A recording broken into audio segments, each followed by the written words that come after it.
Keegan Matheson of MLB.com joins us from Skydome. So after that long postseason run, Keegan, there was a different feel, I would say, to the Jays' season-ending news conference. What struck you the most about what you heard from Shapiro and Atkins?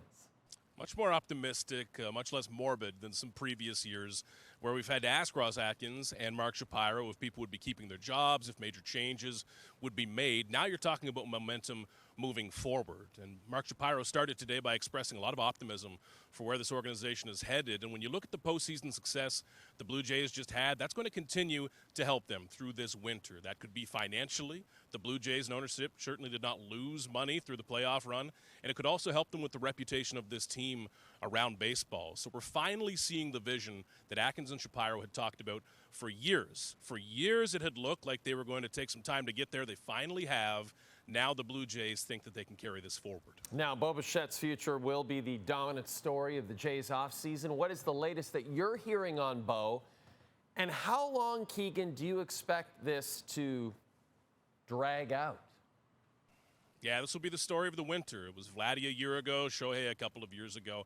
I think this will stretch through the majority of the offseason with Bo because his market's going to be very unique. Lots of different teams will view him in very different ways as either a shortstop or as a second baseman, and the money is going to follow those two very different paths. Now, with Bo, he has said over and over and over for years, both before and after Vladdy's extension, that he wants to be here. He wants to be with the Blue Jays permanently. He wants to play with Vladdy and chase a championship here, which they almost just got.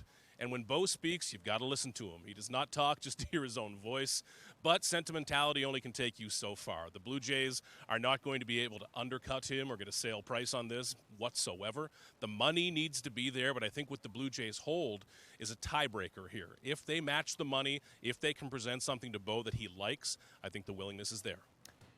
Shane Bieber's decision to pick up his option for 2026 caught a lot of people off guard. Could his decision be the first domino leading to more of their free agents returning? That's great news for the Blue Jays because it immediately solves a big rotation hole. And I was surprised by that myself, expecting that Bieber would go to the market and maybe not land a mega deal just yet, but perhaps a more comfortable bridge contract to getting that. Now he's back in Toronto for one more year. Huge win for the Blue Jays off the top.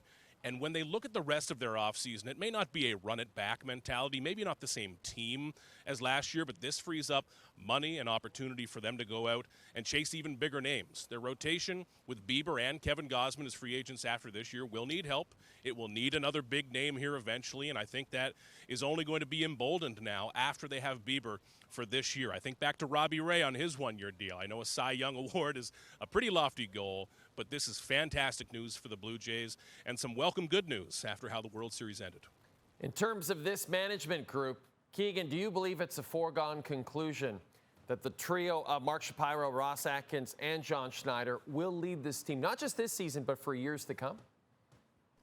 I think they're sticking around. We just heard from Ross Atkins, who said that John Schneider's option for 2026 had been picked up, and they're talking about an agreement that goes beyond that, and that would be very well deserved for John Schneider, who is a finalist for AL Manager of the Year, probably a favorite for that award, and I think really came into himself as a manager with a very impressive season.